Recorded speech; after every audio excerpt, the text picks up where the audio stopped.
अब सिर्फ कागज दिखाकर शादी का दावा करना आसान नहीं होगा।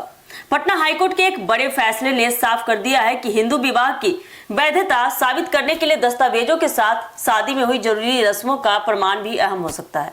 यानी वोटर लिस्ट में पत्नी का नाम या भरण पोषण का आदेश होने भर से मामला तय नहीं होगा।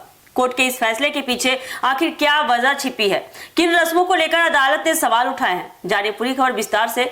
नमस्कार, एक न्यूज़ 24 देख रहे हैं आप और मैं हूं अफसर ब्यूटी। दरअसल आपको बता दें कि मामला एक महिला के वैवाहिक दावे से जुड़ा था। महिला ने दावा किया कि वह संबंधित व्यक्ति की पत्नी है। उसके पक्ष में वोटर लिस्ट में पत्नी के रूप में दर्ज नाम और भरण पोषण से जुड़े आदेश जैसे दस्तावेजों का हवाला दिया गया। लेकिन अदालत के सामने मूल सवाल यह था कि क्या इन दस्तावेजों से अकेले हिंदू विवाह की वैधता साबित हो सकती है। पटना हाईकोर्ट ने इस दावे को स्वीकार नहीं किया और कहा कि किसी सरकारी रिकॉर्ड में पत्नी के रूप में नाम दर्ज होना अपने आप में विवाह का निर्णायक प्रमाण ही नहीं है। इसी तरह किसी मामले में भरण पोषण का आदेश मिल जाना भी यह साबित नहीं कर पाता है कि हिंदू कानून के तहत वैध विवाह निश्चित रूप से हुआ था या नहीं। अदालत ने हिंदू विवाह अधिनियम 1955 की धारा 7 के महत्व पर प्रावधान से अगर देखा जाए तो इसके अनुसार हिंदू विवाह संबंधित पक्षों के प्रचलित रीति रिवाज और धार्मिक रस्मों के अनुसार संपन्न होना चाहिए। यदि उस समुदाय की विवाह परंपरा में सप्तपदी यानी अग्नि के सामने 7 फेरे आवश्यक है तो 7वां कदम पूरा होने पर विवाह पूर्ण और बाध्यकारी माना जाता है। पटना हाईकोर्ट के पहले के फैसले में भी धारा 7 के इसी प्रावधान की व्याख्या की गई है।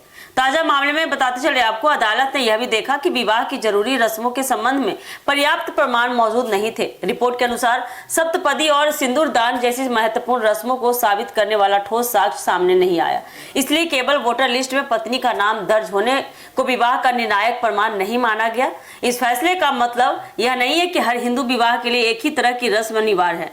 कानून में संबंधित पक्षों के प्रचलित रीति रिवाज और परंपराओं को महत्व दिया गया है। यानी अदालत यह देख सकती है कि जिस समुदाय में विवाह हुआ वहां विवाह को वैध बनाने वाली आवश्यक रस्में कौन सी है और क्या उनका वास्तव में पालन हुआ था। कोर्ट के इस रुख से एक महत्वपूर्ण कानूनी बात सामने आती है। सरकारी दस्तावेज विवाह के अस्तित्व का समर्थन कर सकते हैं, लेकिन जहां विवाह की वैधता विवादित हो वहां विवाह संस्कार और आवश्यक रीति रिवाजों का प्रमाण भी महत्वपूर्ण हो सकता है। यही वजह है कि पटना हाईकोर्ट का यह फैसला वैवाहिक विवादों में दस्तावेज के साथ साथ विवाह समारोह और उससे जुड़े प्रमाणों के महत्व को भी रेखांकित करता है।